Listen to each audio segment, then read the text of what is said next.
یہ بات ہے اس قوم کی جس کو اللہ نے ان کی نافرمانیوں کے سبب پتھر بنا دیا تھا۔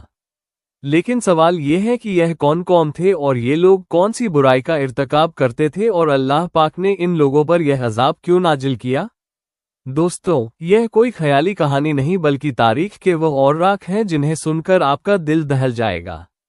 ناظرین اکرام، آج سے بہت سالوں پہلے جب عباسی دور حکومت تھا، اس ٹائم جب خلیفہ مہدی کے حکم پر برطانیہ کے مقام پر ایک کنواں کھودنے کا کام شروع ہوا۔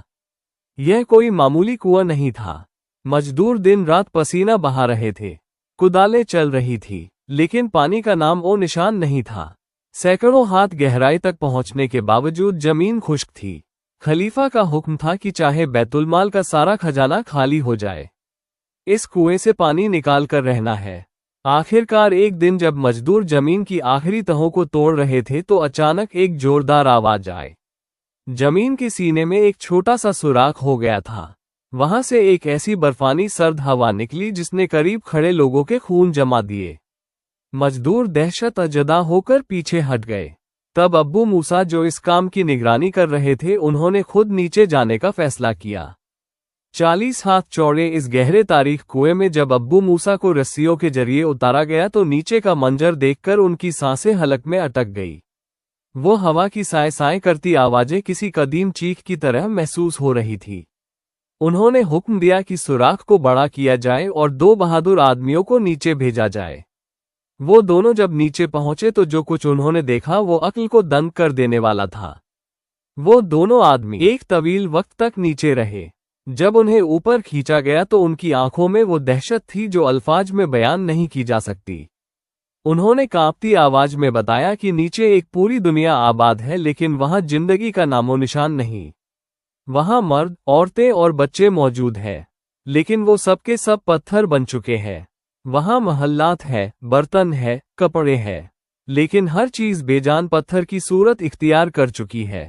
کچھ لوگ بیٹھے ہوئے ہیں، کچھ پہلو کے بل سو رہے ہیں اور کچھ تکیہ لگائے بیٹھے ہیں۔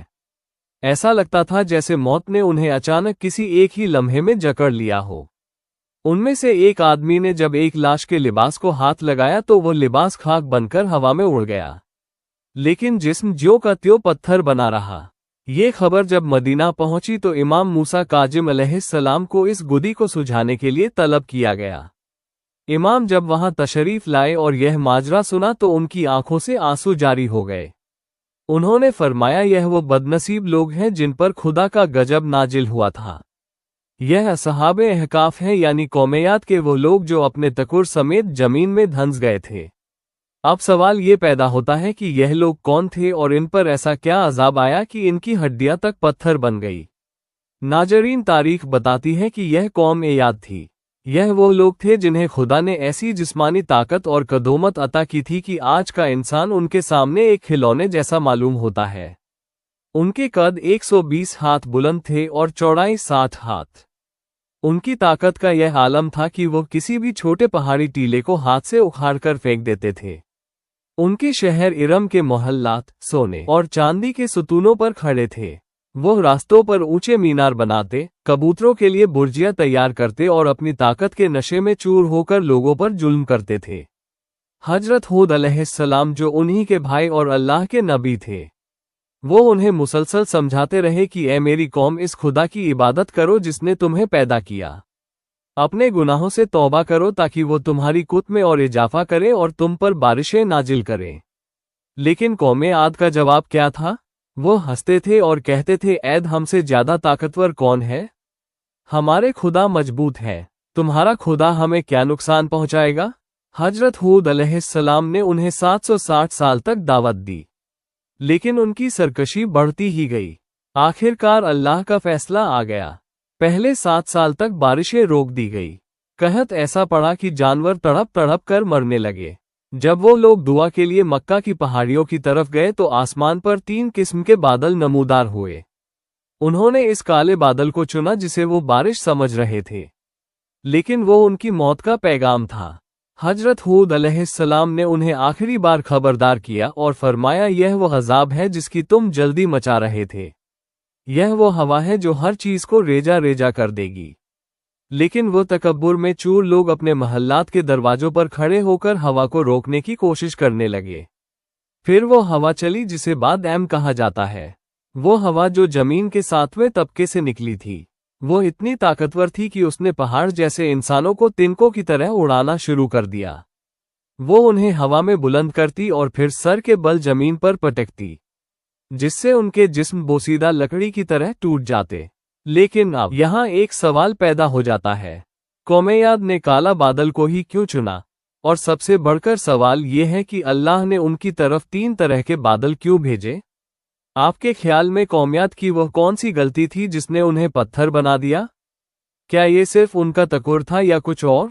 नाजरीन ए इकराम, असल कहानी तो अब शुरू होने वाली है। आज से हजारों साल पहले इस जमीन पर एक ऐसी बस्ती भी थी जहां रेत के तपते टीले नहीं बल्कि सरसब्जो शादाब बागात और मीठे पानी की नहरें बहती थी। यह अहकाफ की बस्ती थी जहां कौम में बसा करती थी। ये लोग हजरत नूह अलैहिस्सलाम के बेटे साम की औलाद थे और ये लोग अपनी जिस्मानी कद ओकामत से बहुत मजबूत थे। ये लोग इतने ताकतवर थे कि किसी भी छोटे पहाड़ी टीले को हाथ से उखाड़कर फेंक देते थे। उनकी ताकत ही उनका सबसे बड़ा फख्र बन गई थी। हजरत नूह अलैहिस्सलाम ने अपनी वफात के वक्त एक वसीयत की थी कि मेरे बाद एक ऐसा नबी आएगा जिसका नाम हुद होगा, जो सूरत और सीरत में मुझसे मुशाबहा होगा, और वह इस कौम को उस वक्त रास्ता दिखाएगा जब सरकश बादशाहों का गलबा होगा। फिर वक्त गुजरता गया और वो टाइम करीब आया। जब हजरत हूद अलैहिस्सलाम की उम्र 40 साल हुई तो अल्लाह पाक ने उन्हें वही फरमाए कि अपनी कौम को अल्लाह की वहदानियत की दावत दें। इस टाइम पर हूद अलैहिस्सलाम लोगों के लिए एक सच्चे, अमीन और निहायत बावकार इंसान थे। लेकिन जब वो अपनी कौम के पास पहुंचे और कहा, ऐ मेरी कौम, इन बुतों की पूजा छोड़ दो जिन्होंने तुम्हें पैदा नहीं किया। जब कौम ने ये सुना तो उनके अपने ही लोग उनके दुश्मन बन गए। कौम के सरदार गुस्से में आकर हूद अलैहिस्सलाम का गला घोटना शुरू कर दिया, यहाँ तक कि आप अलैहिस्सलाम बेहोश हो गए। लेकिन अल्लाह ने वादा किया था कि उनका रुआबाब उनके दुश्मनों के दिलों में डाल दिया जाएगा। जब उन्हें होश आया तो उनके लबों पर फिर वही सदा थी, तौबा करो वरना तुम पर वो अजाब आएगा जिसकी मिसाल तारीख में नहीं मिलेगी।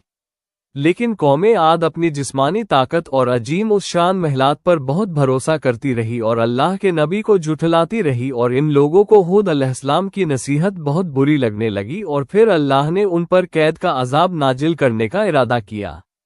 वो जमीन जो कभी हरी भरी थी, अब वहां की मिट्टी में दरारें पड़ने लगी। खजूर के वो घने दरख्त जिन पर कौमे आद को नाज था, अब सूख कर ढांचा बनने लगे। और इसी तरह से 7 साल तक बादलों ने अपना रास्ता बदल लिया और बारिश की एक बूंद भी जमीन पर ना गिरी।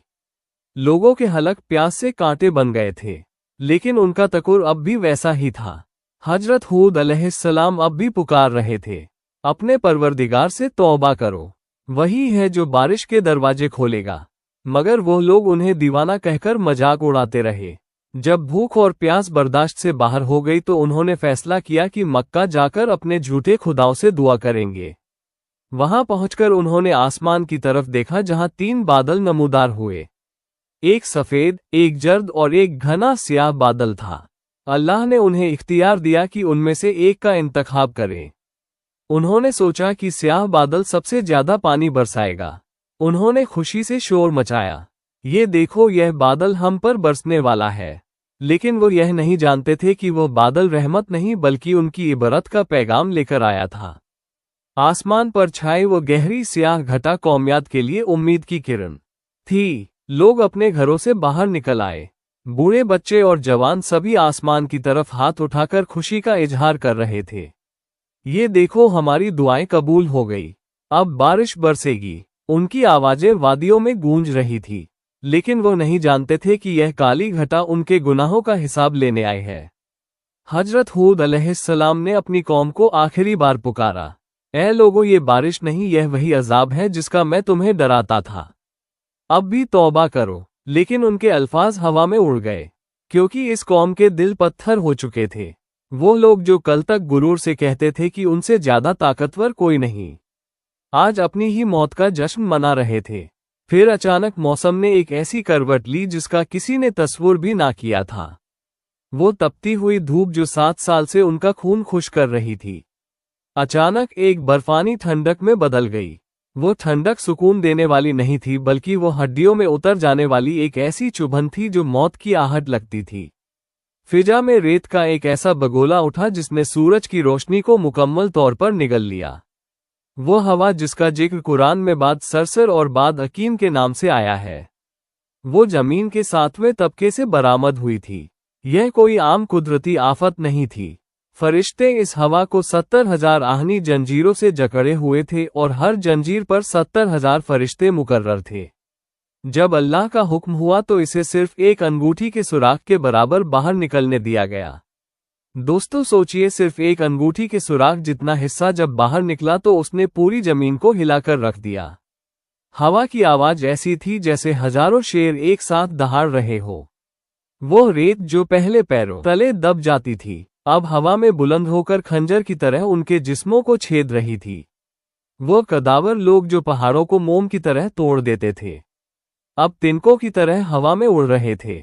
कौम अद का एक रईस खलजान जब यह मंजर देख रहा था तो उसने खौफ से कांपते हुए पूछा, ऐद इस हवा में क्या है जो ऊंटों की तरह उड़ रहे हैं?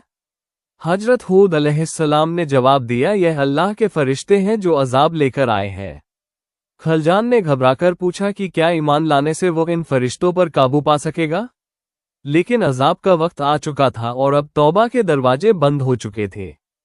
तूफान के पहले ही लम्हे में दर्जा-ए हरारत इस कदर गिर गया कि बड़े बड़े पहलवानों के खून उनकी रगों में मुंजमद होने लगे। इसे अरबी में बर्दुल अजूज यानी बूढ़ी औरत की सर्दी कहा जाता है।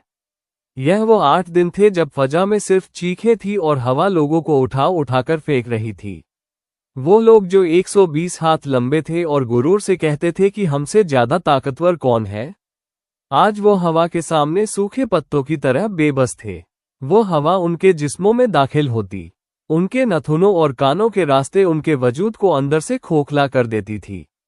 जब अजाब की शिद्दत बढ़ी तो कौमे के लोगों ने अपने मजबूत किलों और महलों में पनाह लेने की कोशिश की। वो समझते थे कि उनकी बनाई हुई पत्थर की दीवारें अल्लाह के हुक्म को रोक लेंगी। वो घरों में दुबक कर बैठ गए, लेकिन हवा किसी शिकारी की तरह उनके पीछे पीछे महलों के अंदर दाखिल हो गई। उसने उन्हें बालों से पकड़ा, जमीन से बुलंद किया और फिर सर के बल पहाड़ों पर पटकना शुरू कर दिया, यहां तक कि उनके सर उनके जिस्मों से अलग होकर दूर जा गिरे।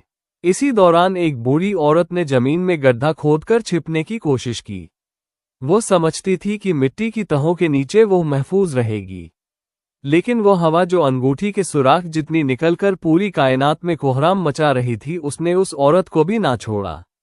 8वें दिन तक वो पूरी कौम, उनके बागात, उनकी नहरें और उनके गुरूर के मीनार सब के सब रेजा रेजा होकर रेत का ढेर बन चुके थे। कौमियत का रईस खलजान अपने खानदान और मालो दौलत को लेकर एक पहाड़ी दर्रे में छिप गया था। वो अपने बाजुओं की ताकत पर भरोसा कर रहा था। उसने हजरत हूद अलैहिस्सलाम से कहा था कि अगर मैं ईमान ले आऊं तो क्या अल्लाह मुझे इन फरिश्तों पर मुसल्लत कर देगा ताकि मैं उनसे बदला ले सकूं। मगर जब उसने देखा कि उसके साथी जो पहाड़ों को जड़ से उखाड़ देते थे, आज तिनकों की तरह समुंदरों में फेंके जा रहे हैं, तो उसका हौसला टूट गया। वो अपने कुफ्र पर कायम रहा और आखिरकार इस हौलनाक हवा ने उसे भी दबोच लिया। वो तहजीब जो आदम अलैहिस्सलाम के बाद सबसे ज्यादा खूबसूरत और ताकतवर थी, अब सिर्फ एक इबरत का निशान बनकर रह गई थी। लेकिन दोस्तों, इस क़यामत खेज तूफान के दरमियान एक ऐसी जगह भी थी जहां सुकून था, जहां हवा आजाब बनकर नहीं बल्कि एक ठंडी खुशगवार नसीम बनकर चल रही थी। वो कौन सा मुअजाती हिसार था जिसने हजरत हूद अलैहिस्सलाम और उनके साथियों को बचा लिया? नाजरीन, 8वें दिन की सुबह जब सूरज तुलू हुआ तो अहकाफ की वह वादी जो कभी दुनिया की सबसे ताकतवर तहजीब का मरकज थी, अब एक कब्रिस्तान बन चुकी थी। लेकिन ये कोई आम कब्रिस्तान नहीं था। यहाँ ना कब्रें थी ना कुतबे, बल्कि मीलों दूर तक फैली हुई वह रेत थी जो कभी आलीशान महलों के सुतून और ताकतवर इंसानों के जिस्म हुआ करते थे। जिस वक्त पूरी कौम आध हवा में तिनकों की तरह उड़ाई जा रही थी, हजरत हूद अलैहिस्सलाम और उन पर ईमान लाने वाले मुट्ठी भर लोग एक खास जगह अहाता में पनाह गजी थे। रिवायत बताती है कि वो हौलनाक बाद यकीन जो पहाड़ों को जड़ से उखाड़ रही थी। जब इस हिसार के